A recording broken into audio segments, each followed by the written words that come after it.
Able danger. We think it's promising.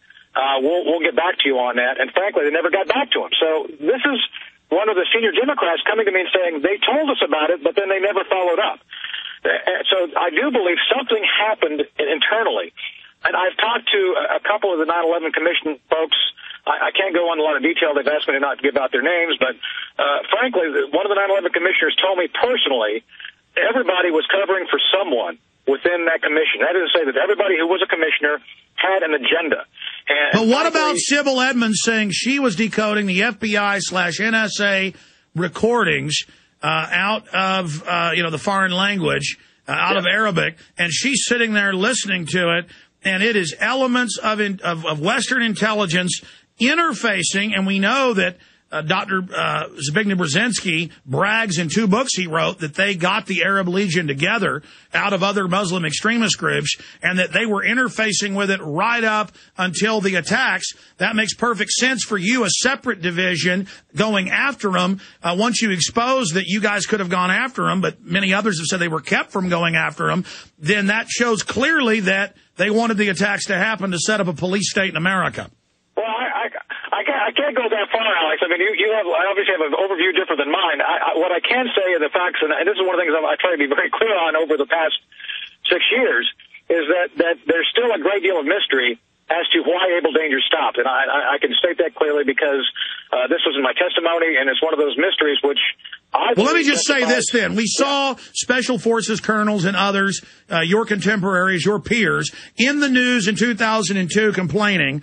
And I had the author of Jawbreaker on, too, with the CIA saying we weren't allowed to go after anybody real, and every time we caught somebody real, we were told, let them go.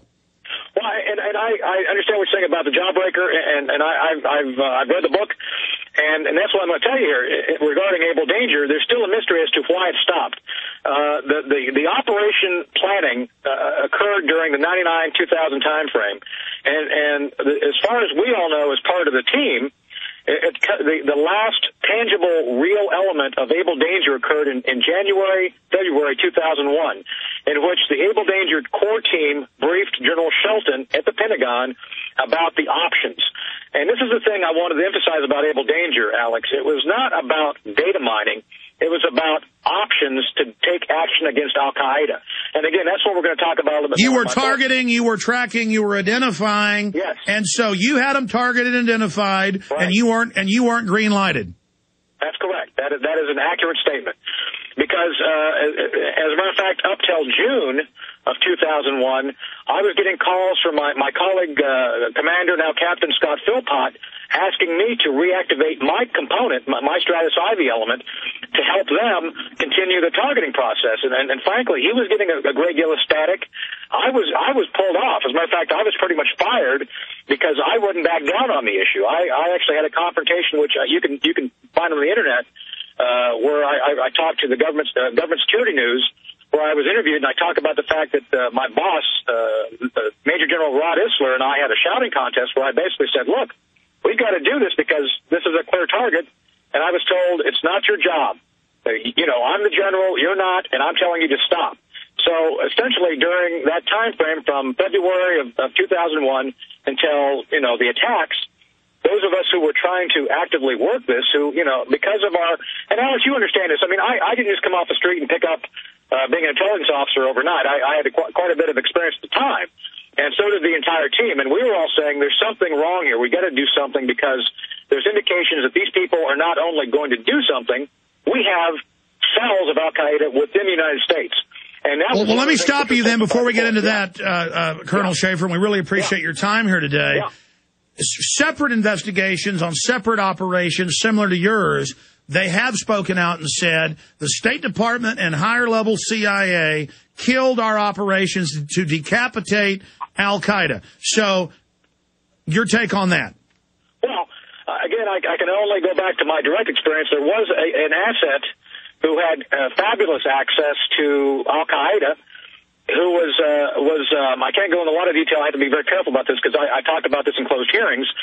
There was an operative, someone we had recruited, who we had every indication was loyal to us, who had fabulous access to the al-Qaeda planning elements within Kabul. And frankly, this gets closer to the point of what able danger, my part of able danger was all about. That was really the focus for me, was Kabul. And what this individual had access to. And one of the things I told the 9/11 Commission was, we don't know why we were told to terminate our access to this individual. This became a huge battle because my then boss, Major General Bob Harding, actually went to the Hill to plead for our ability to continue running that asset because he had fabulous access, and for some reason it was terminated. Well, sir, why is it the same story? This to the 9/11 Commission, and as far as I can tell, this was never followed up in any great detail either. Why is it the same story with Hassan a couple months ago at Fort Hood? For 2 years, he's sending emails. The CIA is capturing it all. Now Congress wants to see that. They've declared national security. We have the underwear bomber 2 weeks ago. He specifically, they want to put him on the watch list. His dad warns. He gets through. I mean, this is not just government incompetence. These guys always get through. No, and that's a funny thing here, Alex. You got to look at this because, again, we had testimony, we had hearings on this in 2002, 2003. Again, when I testified in 2006 about the same core issues, and here we are in 2009, and I find it, and I'll be totally blunt here, I find it insulting that you have the special advisor of the president, Mr. Brennan, saying, we just didn't get our act together. As an American taxpayer, I'm aghast at the money they have spent over the past 6 years trying to fix this. After, I personally put my career on the line to go testify about it, and yet no one seems to take seriously the need to fix the system. And Alex, it's not about more. It's not at all about more. As a matter of fact, we're going the wrong way. The more bureaucracy you create, the better the chances are you will have an Hassan or an underwear bomber get through security, because you are not layering security, you are bloating security. And this is where, and I know that one of the reasons we're talking is because Mr. Tarpley was saying, I've been out talking about this a little bit, and I think he agrees with me on this point. I'd like to believe so. I am not for more bureaucracy. As a matter of fact, the actual elegance of able danger was we avoided the bureaucracy, and that was one of the downfalls of the project, I believe, is because we avoided the powers that be relating to who the pros consider themselves to be regarding al-Qaeda and all that. And they didn't want you to upstage them. No, absolutely, and that was a huge issue. I actually had a confrontation with one of the CIA officers at SOCOM. He was a friend of mine. I had to go in and brief him on able danger, and he was being as friendly as he could be when he told me, Tony, I understand what able danger is about. I know it's not competing with us, but I can tell you right now, we CIA will never share our best information with you, because if you're successful and we're not, you will upstage us. Therefore, we will not participate. So, again, we recognize... Is that why the CIA's been using Blackwater instead of the Army? Well, I actually was on ABC News with Brian Ross's unit on this just recently, where I talked about the fact that this is one of the strange ironies. I was the guy who had to handle the first two Blackwater operatives who were killed in action back in October of 2003. So not only do I have direct knowledge of it, I was the guy that had, when they got killed, I had to do the graves registration stuff. That's the military term for basically coordinating the removal of the bodies from country to leave. So, in my judgment, absolutely.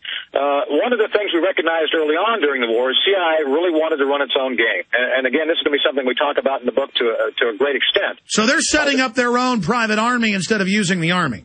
That's correct. That is absolutely correct. And what they were doing is, and this is not new, this is in the public domain.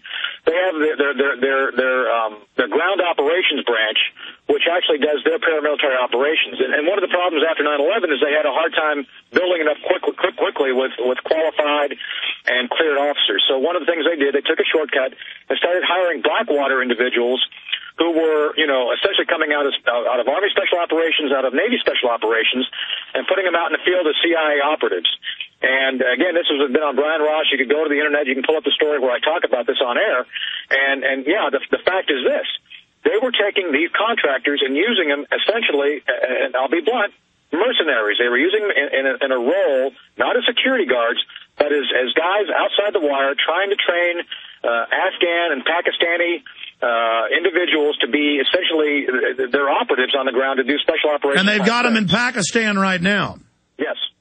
So that's what we're faced with right now. And frankly, one of the things I said with Brian Ross, and I'll say it again here, is that I think they did a great deal of this to avoid oversight. Because I think, and I've heard this from other folks on the Hill, the staffers, that there's a lot more that's supposed to come out on this. Because frankly, it appears now, and I think that's one of the reasons that Mr. Panetta, the DCI, actually went over and reported this to Congress, because I think when he discovered the fact that Blackwater was being used in operational roles, not as just guards, I think that's one of the reasons he made the disclosure to Congress immediately, because that is not within, as I understand it, CIA's purview to use Blackwater as operatives instead of guards. And that is clearly something that they used because they didn't want to use Army guys, regular uniform folks. And as you know, we who are in uniform still have to follow a lot of rules. There's a lot of laws, a lot of rules. And contractors. But regardless of those laws and rules, you could have decapitated the al-Qaeda leadership months before 9/11, and it didn't happen. And when you exposed that, they tried to persecute you.